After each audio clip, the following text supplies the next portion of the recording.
Allez, on continue avec la presse étudiante, des étudiants qui s'engagent.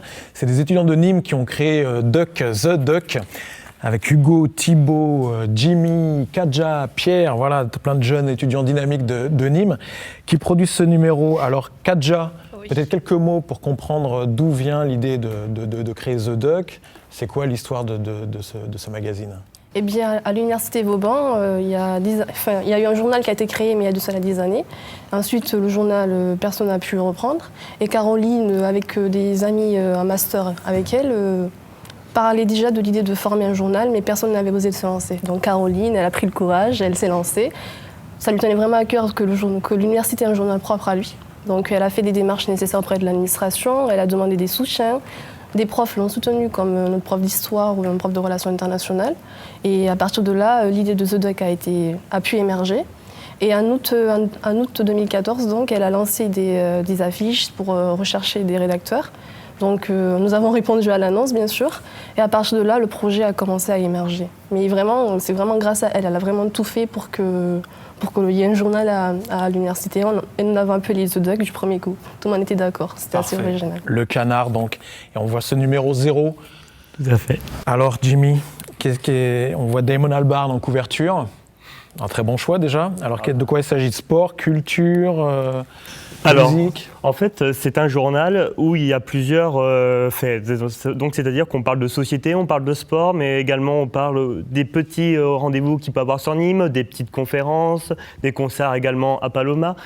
C'est vraiment un journal qui est pour les étudiants, mais où on a plein de thématiques. On peut avoir également des critiques sur le cinéma.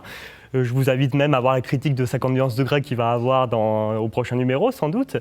Et voilà, donc c'est un journal qui est fait par les étudiants, pour les étudiants.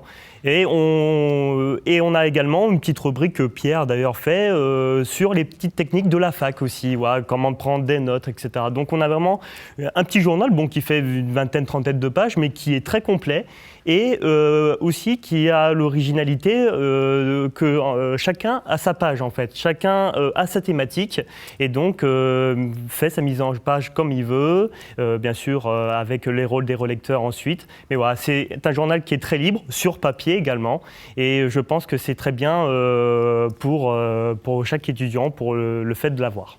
Et toi, Jimmy, tu es responsable de quelle rubrique ? Alors moi, je m'occupe de deux rubriques. Je m'occupe de la rubrique sport et de la rubrique société. D'accord, très bien. Alors c'est le numéro 0. Oui. Pierre, ça veut dire qu'il y a des projets pour la suite, j'imagine. Le numéro 0, c'est en général un numéro test. Oui, c'est le premier. Parce qu'il a été concluant, est-ce que, évidemment, l'aventure continue ? Eh bien, on a reçu des avis très positifs de la part des lecteurs. On a ciblé, je pense, le bon public. On a fini d'ailleurs le prochain numéro qui va sortir fin février. Et à terme également, on ne se concentre pas que sur du papier, on essaye aussi de faire vivre le journal par des conférences, des activités. Par exemple, le 24 février, on va faire un café débat avec un professeur de philosophie sur le thème des prisons et de la liberté. Ça va être, on va animer ça avec un professeur de philo. Et ça se passera où ? Donc à Nîmes, le 24 février ? Ouais, au Froguise, rue Fresque. 2 jours plus tard, on fait une formation de secouriste. Là aussi, on essaye de faire une formation pratique, parce que ça peut arriver à tout moment. Et à terme, Caroline a eu l'idée d'entreprendre des démarches pour faire, pourquoi pas, un festival à la fin de l'année, au mois de mai ou de juin, pour promouvoir les acteurs de la musique locale et les faire connaître.